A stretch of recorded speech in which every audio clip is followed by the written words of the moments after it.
IAS level notes में आपका हार्दिक स्वागत। यूपीएससी सीएसई नोट्स इन हिंदी। और दोस्तों, आज हमारा बहुत बड़ा टॉपिक है ऐतिहासिक काल में गुप्त काल और भारत पर हुणों का आक्रमण। इनके संबंध में बहुत सारे सवाल हैं जो आने वाले कंपटीशन एग्जाम में पूछे जाते हैं, पर हमने ये वीडियो आईएएस लेवल पर बनाया है ताकि आने वाला कंपटीशन एग्जाम में आप क्रैक कर सकें। इसलिए ऐतिहासिक काल में गुप्त काल और भारत पर हुणों का आक्रमण। तो सबसे पहले हम बात करेंगे गुप्त काल पर। गुप्त काल, गुप्त साम्राज्य का उदय तीसरी शताब्दी के अंत में हुआ है। गुप्त साम्राज्य का उदय कब हुआ है?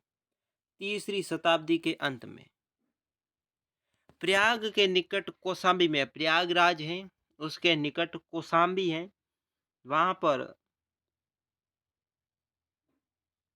गुप्त साम्राज्य का उदय हुआ है। गुप्त वंश का संस्थापक श्री गुप्त था। कौन था गुप्त साम्राज्य का संस्थापक? श्री गुप्त नाम का व्यक्ति जो गुप्त साम्राज्य का संस्थापक है। श्री गुप्त का उत्तराधिकारी घटोत्कच है। कौन है? घटोत्कच। घटोत्कच नाम का व्यक्ति गुप्त साम्राज्य का उत्तराधिकारी था। गुप्त साम्राज्य का महान चंद्रगुप्त प्रथम, सबसे महान सेनापति, सबसे महान सम्राट था चंद्रगुप्त प्रथम। ये 320 ईस्वी में गद्दी पर बैठा। लक्ष्मी राजकुमारी देवी से विवाह किया। लक्ष्मी की राजकुमारी देवी थी, उससे विवाह किया और इसने महाराजा धीराज की उपाधि प्राप्त की थी। महाराजा धीराज की उपाधि किसने प्राप्त की थी दोस्तों? चंद्रगुप्त प्रथम ने, और देव कुमारी से विवाह किया था। गुप्त संवत इसने चलाया था 319 से 320 की शुरुआत में। चंद्रगुप्त प्रथम ने किया था। गुप्त साम्राज्य की शुरुआत किसने की थी? चंद्रगुप्त प्रथम ने। चंद्रगुप्त प्रथम का उत्तराधिकारी चमुंद्रगुप्त था। अब चंद्रगुप्त का उत्तराधिकारी कौन था? चमुंद्रगुप्त, जो 335 ईस्वी में राजगद्दी पर बैठा, जो भारत का नेपोलियन भी कहते हैं। भारत का नेपोलियन किसे कहा जाता है? चमुंद्रगुप्त को। समुद्रगुप्त नाम के व्यक्ति को भारत का नेपोलियन कहा जाता है। समुद्रगुप्त का दरबारी कवि कौन था दोस्तों? हरिसेन। हरिसेन नाम का व्यक्ति समुद्रगुप्त का दरबारी कवि था, जिसने इलाहाबाद में प्रस्तुति लेख की रचना की। प्रस्तुति लेख की रचना किसने की थी? हरिसेन ने की थी। समुद्रगुप्त विष्णु का उपासक था। विष्णु का उपासक कौन था? समुद्रगुप्त था। समुद्रगुप्त ने अश्वमेधकर्ता की उपाधि प्राप्त धारण की है। अश्वमेधकर्ता की उपाधि किसे दी गई? समुद्रगुप्त को दी गई है। समुद्रगुप्त संगीत का प्रेमी था। ऐसा अनुमान उन्होंने सिक्के पर उसे वीणा बजाते हुए दिखाए जाने पर लगाया जाता है। समुद्रगुप्त ने विक्रम की उपाधि धारण की और इसे कविराज भी कहते हैं। कविराज के नाम से किसे जाना जाता है? समुद्रगुप्त को। विक्रमक की उपाधि किसे दी गई थी? समुद्रगुप्त को। ठीक है। समुद्रगुप्त का उत्तराधिकारी कौन था? चंद्रगुप्त दो, चंद्रगुप्त टू था, जो 380 में गद्दी पर बैठा। चंद्रगुप्त टू के शासनकाल में चीन बौद्ध यात्री फैयान नाम का चीनी यात्री था, जो भारत आया था इसके शासनकाल में। शंकों पर विजय के उपलक्ष्य में चंद्रगुप्त ने चांदी का सिक्का चलाया था। शंकों पर विजय के बाद चांदी का सिक्का किसने चलाया? चंद्रगुप्त ने। नालंदा विश्वविद्यालय की स्थापना कुमारगुप्त ने की थी। कुमारगुप्त नाम के व्यक्ति ने नालंदा विश्वविद्यालय की स्थापना की थी। स्कंदगुप्त ने गिरवा पर्वत पर सुदर्शन झील का पुनर्निर्माण स्कंदगुप्त ने करवाया था, जो कहाँ पर करा है? गिरनार पर्वत पर। ठीक है। स्कंदगुप्त ने प्रदत्त को सौराष्ट्र का गवर्नर नियुक्त किया है। स्कंद को क्या किया था?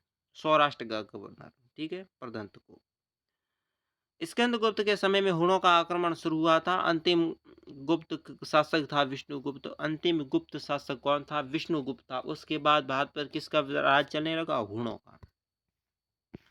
गुप्तकालीन व्यवस्था साम्राज्य के बारे में जान लेते हैं। तो इसकी श्रेणी कैसी थी गुप्त साम्राज्य की? समान व्यवसायिक संगठन।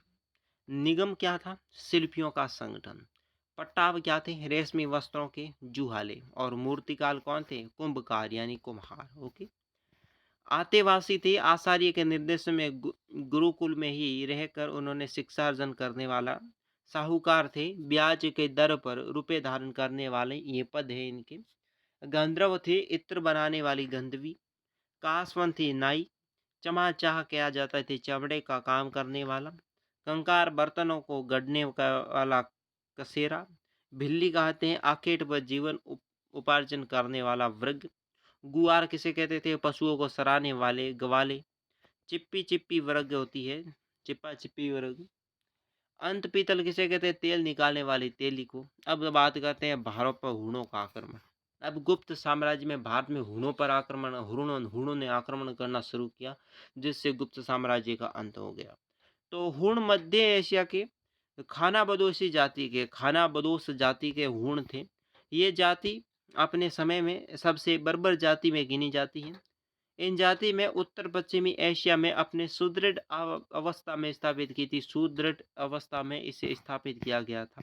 हूणों के राजा को तोरमण ने 503 ईस्वी में गुप्त राजा को हराकर राजस्थान में अपना राज्य स्थापित किया था। राजस्थान में किसने? हूण के राजा तोरमण ने। कब किया? 503 ईस्वी में।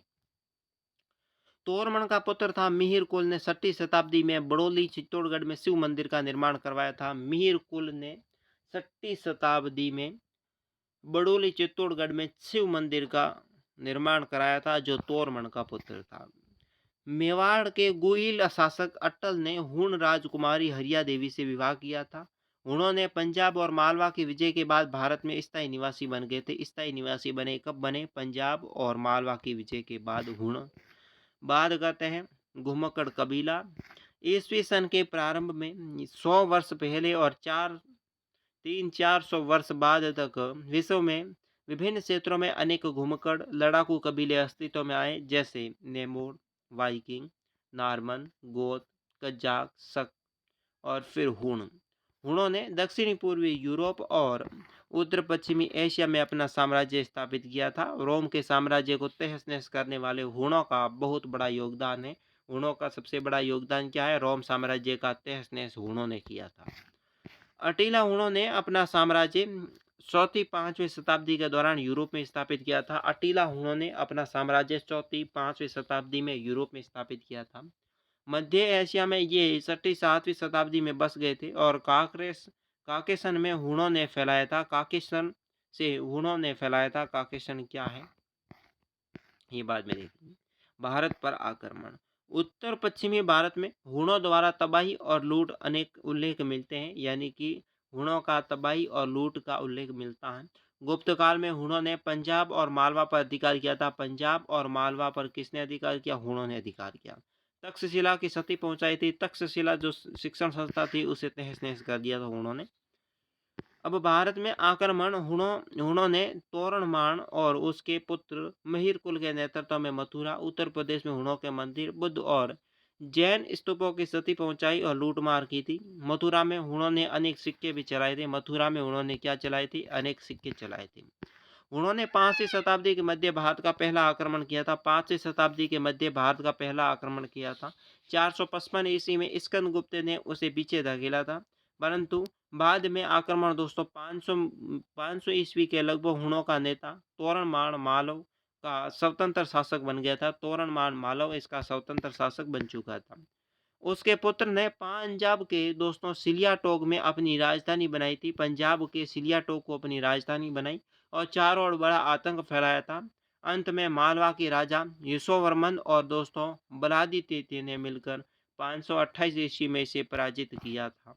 लेकिन इस पराजय के बाद हुण वापस मध्य एशिया नहीं गए, वे भारत में ही बस गए। उन्होंने हिंदू धर्म स्वीकार कर लिया। उन्होंने कौन सा धर्म स्वीकार कर लिया? हिंदू धर्म। तो दोस्तों आज के वीडियो में बस इतना ही। अभी तक आपने मेरे यूट्यूब चैनल को सब्सक्राइब नहीं किया जो प्लीज़ कर दीजिए और अधिक से अधिक हमारे चैनल को सपोर्ट करें, वीडियो को लाइक करें, दोस्तों के साथ शेयर करें और वीडियो कैसा लगा कमेंट बॉक्स में ज़रूर बताएं। और आपका कोई भी सवाल है तो आप हमें कमेंट बॉक्स के जरिए बता सकते हो। आज की वीडियो में बस इतना ही। मुझे दीजिए इजाज़त। नमस्कार।